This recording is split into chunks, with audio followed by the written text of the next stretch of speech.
ಐಶ್ವರ್ಯ ಮಸ್ತ್ ರಾಣಿ ಎನ್ನವಲವಿನ ಚಿಂತಾಮಣಿ. ಕಾಂತೆ, ನೀನು ಹೋಗುವ ಪಯಣವೆಲ್ಲಿಗೆ? ನಾನು ಹೋಗುವ ಪಯಣ ಗೋಷ್ಠಿ ನಿನಗೆ ಏತಕ್ಕೆ ಬೇಕು ಸುಂದರಿ? ನಿನ್ನ ಸತಿಯು ನಾನಲ್ಲವೇ? ಇಲ್ಲಂದವರು ಯಾರು ಸುಂದರಿ? ಎನ್ನ ಮುಂದೆ ತಿಳಿಸಬೇಕಲ್ಲವೇ? ಈ ಸಮಯ ಬಂದ ತಿಳಿಸೋಣ ಸುಂದರಿ. ಕಾಂತ, ಕಾಂತೆ, ಹೇಳಲೇ? ಅದೇನು ಸವಿಸ್ತಾರವಾಗಿ ಹೇಳು ಸುಂದರಿ. ಹೇಳುವೆನು ಕೇಳು. ಅದೇನು ಚೆನ್ನಾಗಿ ಹೇಳು ಸುಂದರಿ. ಭೂಲೋಕದ ಮಹಾವೀರ, ಭಾರತದ ದುರವೀರ, ಸುಂದರ ಪ್ರಿಯಕರ, ತಿಳಿಸು ಪಯಣದ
ಮುತ್ತಿನ ಕಳಸವನ್ನಿಟ್ಟು ಸುಂದರವಾದ ಅಶ್ವಗಳನ್ನು ಬಂಧಿಸಿ ಸತಿಯಾದ ಎನೆಗೆ ಯಾವ ವಿಚಾರವನ್ನು ತಿಳಿಸದೆ ಧನುರ್ಧಾರೆಯಾಗಿ ನೀನು ಹೋಗುವ ಪಯಣವೆಲ್ಲಿಗೆ ರನ್ನ ಬುದ್ಧಿ ಸಂಪನ್ನ. ಅಹೇ ಸುಂದರಿ, ನಕ್ಷತ್ರದೋಣೀಟಾದ ನಕ್ಷತ್ರಂತೆ ಹೊಳೆಯುವ ನಾರಿಯೇ, ಸುಮ್ಮನೆ ನಿನ್ನ ಹರಮಂದಿರದಲ್ಲಿ ಬಿಟ್ಟು ಇಲ್ಲಿಗೆ ಏತಕ್ಕೆ ಬಂದೆ? ಅಹೇ ರಮಣಿ, ರಮಣ, ನಾನು ಹೋಗುವ ಕಾರ್ಯವೇನವೆಂದು ಕೇಳಬೇಡವೆಂದು ಹೇಳಿರುವನು. ಅದು ಏತಕ್ಕೆಂದರೆ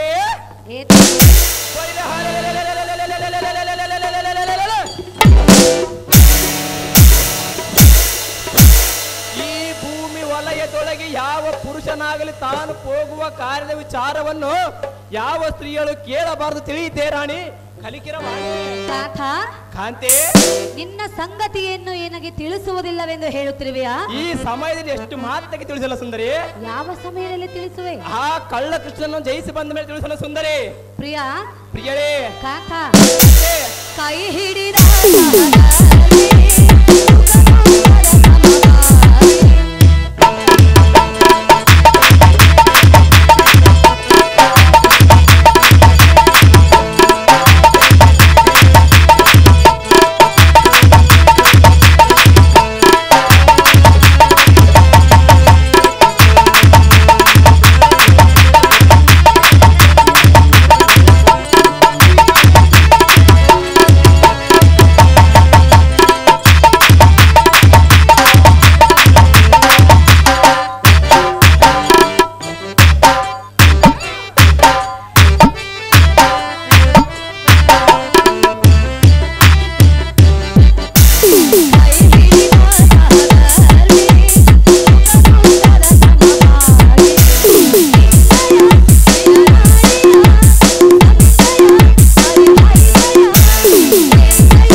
ಪ್ರಾಣೇಶ್ವರಿ, ಹೃದಯೇಶ್ವರ, ಹೃದಯೇಶ್ವರಿ, ಕಾಂತ, ಕಾಂತೆ. ಸತಿಪತಿಗಳಂದ್ರೆ ದೇಹ ಎರಡಾದರೂ ಜೀವ ಒಂದೇ ಎಂಬ ಭಾವನೆ ಇರಬೇಕಲ್ಲವೇ? ಇಷ್ಟು ಮಾತ್ರಕ್ಕೆ ಯಾವ ಭಾವನೆ ಇರಲ್ಲ ಸುಂದರಿ. ಕಾಂತ, ಕಾಂತೆ, ಪತಿಯ ಕಷ್ಟ ಸುಖದಲ್ಲಿ ಸಮಭಾಗಿಯಾಗುವುದು ಎನ್ನ ಕರ್ತವ್ಯ. ಇಲ್ಲಂದವರು ಯಾರು ಸುಂದರಿ? ಆದ್ದರಿಂದ ನಿನ್ನ ಸಂಗತಿಯನ್ನು ನಿನಗೆ ತಿಳಿಸು ಕಾಂತ ಗುಣವಂತ. ಹೇ ಪುಲ್ಲಲೋಚನೆ, ಹೇಳುವನು ಕೇಳು, ನಾ ಹೋಗುವ ಕಾರ್ಯರ್ಥುರಂ ಬೇಗನೆ. ಯಾವುದದು? ಬಡಿದೆ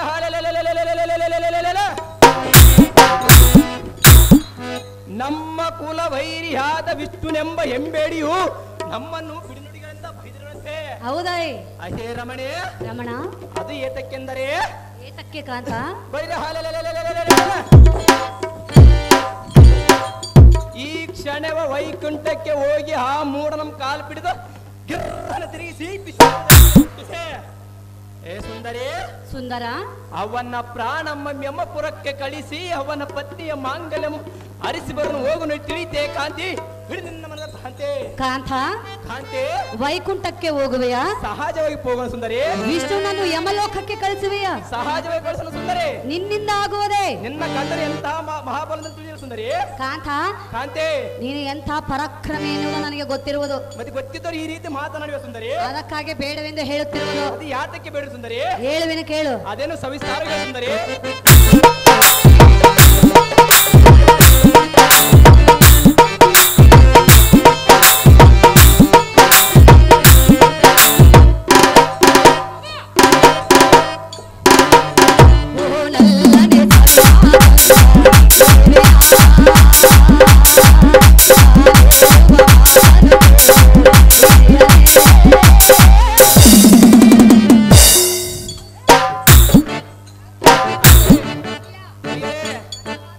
ಸರ್ವತ ಕೇಳಿದಿಲ್ಲ ಸುಂದರಿ. ಕೇಳಿದ್ರೆ ನಾನು ಏನ್ ಮಾಡೋದು ಸುಂದರಿ?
ಸತಿಯಳಾದ ಎನ್ನ ಮಾತನ್ನೇ ಮೀರಿ ಹೋಗುವೆಯಾ? ಸಹಜವಾಗಿ ಮೀರಿ ಹೋಗುವ ಸುಂದರಿ.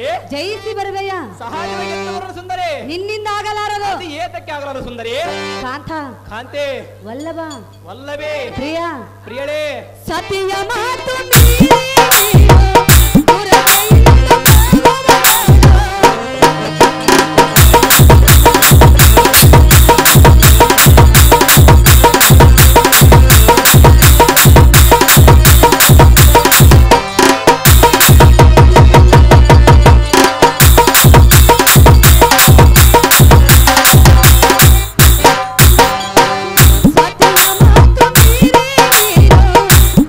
¡Gracias!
ಪ್ರಿಯ, ಹೇ ಪ್ರಿಯಳೇ, ಬ್ರಹ್ಮಾಂಡ ನಾಯಕನು ಭಕ್ತ ವತ್ಸಲನೆಂದು ಹೆಸರು ಪಡೆದಂತ ಮಹಾಮಹಿಮವಂತನು ಆ ವಿಷ್ಣು.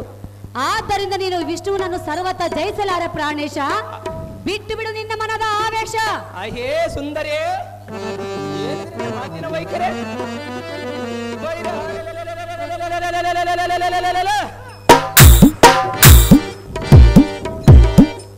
ಮುಕ್ಕೋಟಿ ದೇವತರು ಅಡ್ಡ ಬಂದರು ಸರಿಕ್ಷಣ ಮಾತ್ರದೋ ಅವರ ಮತ ಬರೆಯುವೆ. ಆ ವಿಷ್ಣು ಎಂಬ ಮತವನ್ನು ಅಡಗಿಸಿಬಿಡುವೆ. ಏ ಸುಂದರಿ, ಸುಂದರ, ಬಾಪು ಬಾಪ್ರಿ ಎನ್ನಂತ ಕಲಿ ವಿಕ್ರಮನಲ್ಲಿ ಆ ಕಳ್ಳನ ಭಯವನ್ನು ಹೇಳಿವೆ ನಾರಿ, ನುಡಿಯದಿರಿ ಇನ್ನೊಂದು ಸಾರಿ. ಕಾಂತ, ಅಹೇ ಸುಂದರಿ, ಬೈರ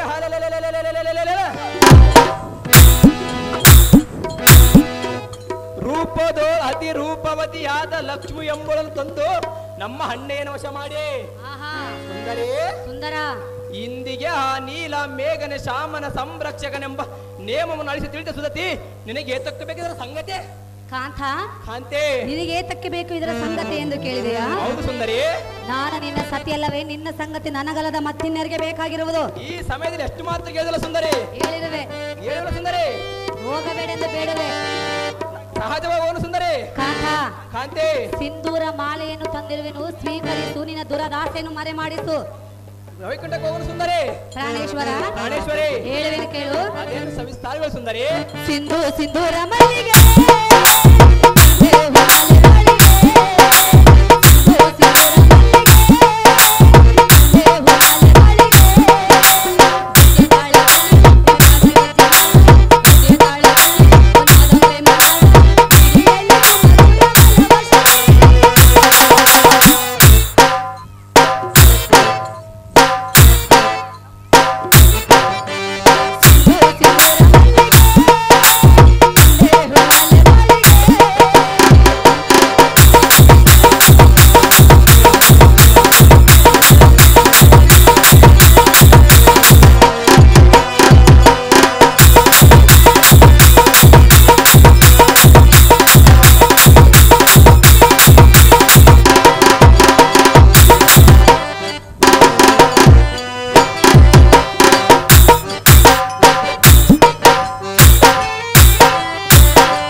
ಪ್ರಿಯ ಪ್ರಿಯಳೇ, ಪ್ರಾಣೇಶ್ವರ, ಪ್ರಾಣೇಶ್ವರಿ, ಹೃದಯೇಶ್ವರ, ಹೃದಯೇಶ್ವರಿ, ತ್ರಿಮೂರ್ತಿಗಳಲ್ಲಿ ಶ್ರೇಷ್ಠನಾಗಿರುವ ಆ ವಿಷ್ಣುನನ್ನು ನೀನು ಜಯಿಸಲಾರೆ. ಅದು ಏತಕ್ಕೆ ಸುಂದರಿ? ವ್ಯರ್ಥವಾಗಿ ಪಂಥವನ್ನು ತೊಟ್ಟು ಹೋಗುವುದು ಸರಿಯಲ್ಲವೆಂದು ನಿನ್ನಲ್ಲಿ ಬೇಡಿಕೊಳ್ಳುವೆನು ಕಾಂತ. ತ್ಯಜಿಸು ನಿನ್ನ ಪಂಥ. ಅಯ್ಯೇ ಸುದತಿ, ಎನ್ನ ಮೋಲ ಸತಿ ಸಾಕು ಮಾಡಿದ ನೀತಿ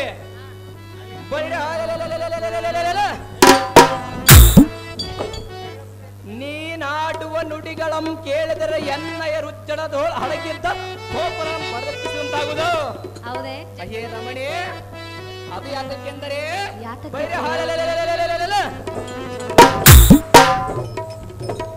ಆ ಬೋಳ ಶಂಕರನು ಮಹಾಬಲಂದ್ರ ನುಡಿಯಲ್ಲ, ಈ ಮಾತಿಯನಿಗೆ ನಗೆ ಬರುತ್ತುವುದಿಲ್ಲ. ನಕ್ಕು ಬಿಡಲ್ಲ. ಅಯ್ಯೇ ಸುಂದರಿ,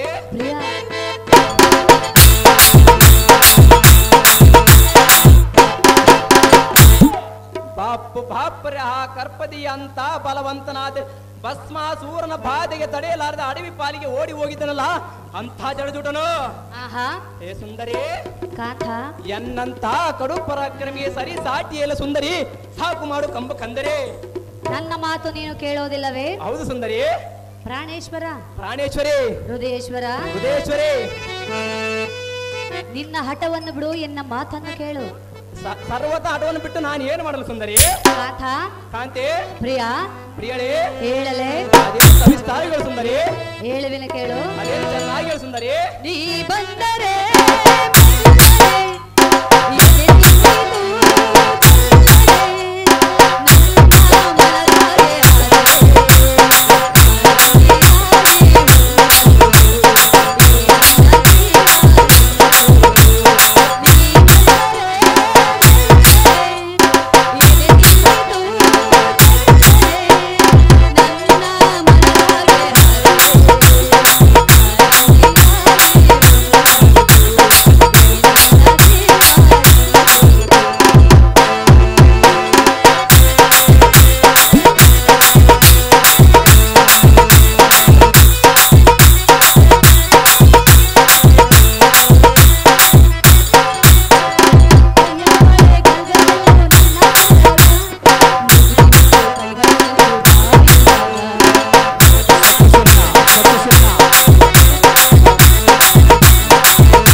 ಶಕ್ತಿಶೋಧನ ಮತ್ತು ನಾರದ ಬರಬೇಕು ಅರ್ಜೆಂಟ್ ಆಗಿ.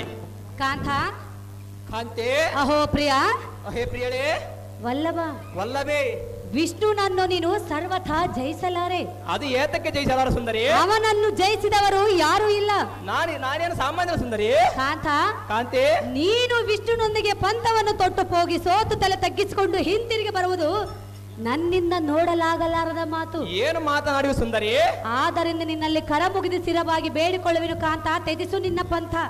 ಅಯ್ಯೇ ಕಾಂತೆ, ನಾನು ಎಷ್ಟೇ ಬಗೆಯಿಂದ ಹೇಳಿದರೂ ಬಿಡಲಿಲ್ಲ ನಿನ್ನ ಮನದ ಭ್ರಾಂತೆ. ಆದರೆ ಇನ್ನೊಮ್ಮೆ ಹೇಳುವನು, ಕಿವಿಗೊಟ್ಟು ಕೇಳಿ ಜಾಗ್ರತೆ. ಏನದು?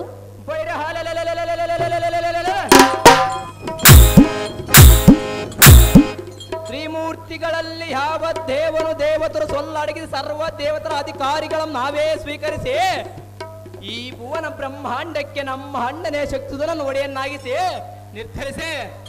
ಅಯ್ಯೇ ಸುಂದರಿ, ಸುಂದರ, ಈ ಫಲಕರದೋಳ್ ವೀರ ಕಂಕಣಂ ಧರಿಸಿ ಸಮರ ಸನ್ನಿಧನಾಗಿ ಹೊರಟಿರುವ ಎನ್ನನ್ನು ತಡೆಯುವುದು ಸರಿಯಲ್ಲ ಸುಂದರಿ. ಹಿಡಿದು ನಿನ್ನ ಅರವಿಂದಕ್ಕೆ ಹಾಗೆ.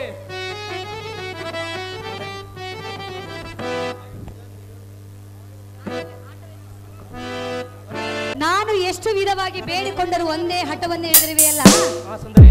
ನೀ ಹೋದ ಕಾರ್ಯ ಜಯವಾಗಲೆಂದು ಜಯದಾರತನೆ ಎತ್ತುವೆನು, ಪೀಠವನ್ನು ಅಲಂಕರಿಸು. ಜಯದಾರ ಎತ್ತುವಕ್ಕಿಂತ ಮುಂಚೆ ನನ್ನದೊಂದು ಮಾತಿರುವುದು, ಅದೇನು ಚೆನ್ನಾಗಿ ಕೇಳು. ಚೆನ್ನಾಗಿ ಅದು ಏನೆಂದರೆ, ಏನು? ನನ್ನ ತೊಡೆಯ ಮೇಲೆ ಕುಳಿತುಕೊಂಡು ಆ ಕಳ್ಳಕೃಷ್ಣನು ಗೆದ್ದ ಒಂದು ಹಾಡನ್ನು ಹಾಡಿದರೆ ಆ ಕಳ್ಳಕೃಷ್ಣನು ಮಹಾಭಾರತ ನಟನಲ್ಲ ಸುಂದರಿ. ನೀನೇ ಕವಿಯಾಗಿರುವೆ. ಹೌದು ಸುಂದರಿ. ಹೌದೌದು. ಹಾ ಸುಂದರಿ. ಅವನಿಗಿಂತ ನಾನು ಮಹಾಭಾರತ ಸುಂದರಿ. ಹೌದೇ? ಶಕ್ತಿ ಸುವರ್ಣ ಮತ್ತು ನಾರದ ಶಕ್ತಿ ಸುವರ್ಣ. ಕೋಪವೇಕೆ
ಈಗಲಾದ ಪೀಠವನ್ನು ಅಲಂಕರಿಸು.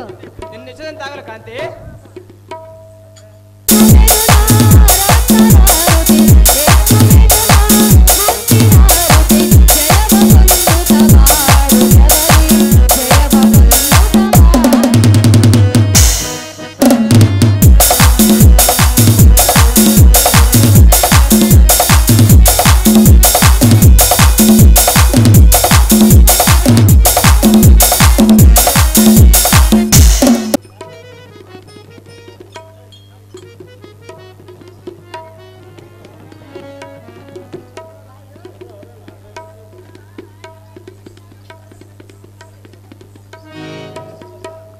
ಕಾಂತ ಕಾಂತಿ ಪ್ರಿಯ ಪ್ರಿಯಳೇ, ನೀ ಹೋದ ಕಾರ್ಯ ಜಯವಾಗಲೆಂದು ಜಯದಾರತಿನ ಎತ್ತಿರುವೆನು. ಕ್ಷೇಮವಾಗಿ ಹೋಗಿ ಬಾ ಕಾಂತ, ನೀನೇ ಮಹಾ ಬುದ್ಧಿವಂತ. ನಿನ್ನ ಹೆಸರಂತಾಗಲ್ಲ ಸುಂದರಿ.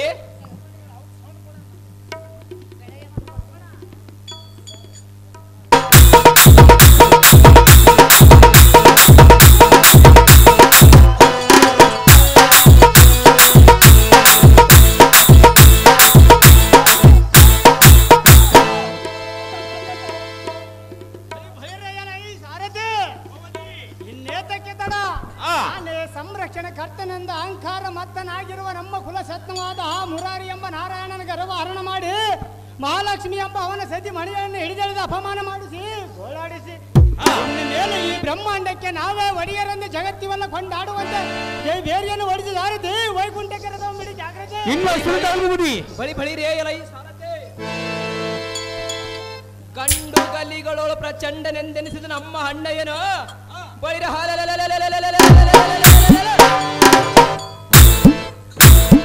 ನಮ್ಮ ಕುಲ ಶತ್ರುವಾದ ವಿಷ್ಣುನೆಂಬ ಭ್ರಷ್ಟನ ಸೆಳೆಯುವುದಕ್ಕೆ ಅವನ ಸತಿಗಳಾದ ಸಾಗರ ತನುಜಯ ಮಾನ ಹಾನಿ ಮಾಡಿ ಬರಲು ವೈಕುಂಠಕ್ಕೆ ಪ್ರಯಾಣ ಮಾಡಿದನು.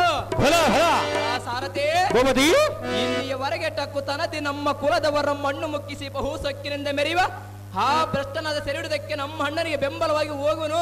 ಸೂಟಿಯಿಂದ ರಥವನ್ನು ಬಿಡುವಂತ ನಾವು ಸಾರಥಿ, ಅದು ಜಾಗ್ರತೆ. ನಿಮ್ಮ ಗೋಮತಿ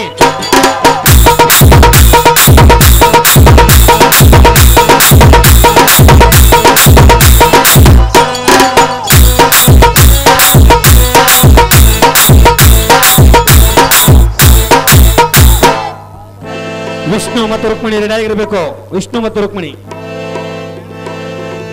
ಸ್ವಾಮಿ, ಈ ದುಷ್ಟರಾದ ಶಕ್ತಿ ಸುಧನ ಪ್ರಸುತ ನಮ್ಮ ಧನುಜಧಾಮರು ಈಗಾಗಲೇ ದೇವಾನು ದೇವತೆಗಳಂ ಗೋಳಾಡಿಸಿ ಮನ ಮುನಿಗಳ ಮಾಲ್ಪ ಯಜ್ಞ ಯಾಗಾದಿಗಳಂ ಕೆಡಿಸಿ ಸಜ್ಜನರಂ ಪೀಡಿಸಿ ಬಹು ಕಷ್ಟಗೊಳಿಸಿ ಸಾರಥಿ ಸ್ವಾಮಿ, ಈಗ ಅದೇ ಅಹಮ್ಯುನಿಂದ ಆ ವಿಷ್ಣು ಯಾರೆಂಬುದನ್ನು ಲೆಕ್ಕಕ್ಕೆ ತರದೆ ವೈಕುಂಠಕ್ಕೆ ಯುದ್ಧ ಸನ್ನಿದ್ಧರಾಗಿ ಹೊರಟರು.